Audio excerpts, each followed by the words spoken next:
I originally wrote the book because I really felt that I had benefited enormously from some of the people that mentored me, coached me, guided me, kicked me up the backside, but taught me a real lot of very useful things when I was still in my 20s. And that was a real turning point for me, because there were times that I was, as so many people say, totally broke, but I was really broke. And that's when I started to try and look what successful people did, because I thought, I don't want to leave my life, forever dodging bullets.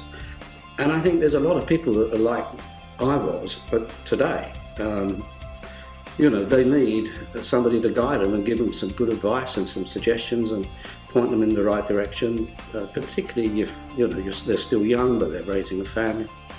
When I first wrote it, I have to be honest with you, I didn't really like the title that much. It was called Power Secrets of the Rich and Successful, and it was as if it was just directed to people who just wanted to become really, really rich. Not everybody does.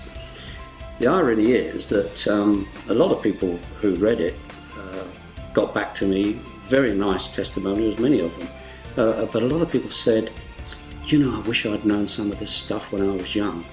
And that's got me thinking, and I thought, first of all, I want to add something for young people in their 20s, because I think that's when people are still learning certain behaviours. When you're 50, you're set in your ways, but at 20, you're much more receptive.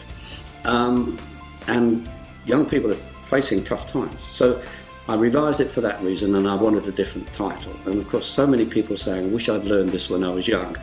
I suddenly thought, why don't I call it, Why Wasn't I Taught This at School? And ironically, I've talked to my grandkids and so forth, they aren't taught a lot of things. I'm not knocking the school curriculum, but they're not taught how to handle finances and stay away from payday loans and things like that. They just don't, perhaps they don't have time, but they're not taught how good attitudes are so important. And you read all the time companies saying kids are leaving school, they're not equipped to go to work properly, they don't have good communication skills and so forth. So I've revised it. I think people in their 20s are facing all kinds of challenges today compared with what I was. You could actually buy a copy of this book as a present for somebody, $7.75 for the paperback or $14.95 for the hardback. So for a very small cost, you could buy a present for somebody that you love and care about that could actually be worth hundreds of thousands of pounds to them over their lifetime. You can't get better value than that.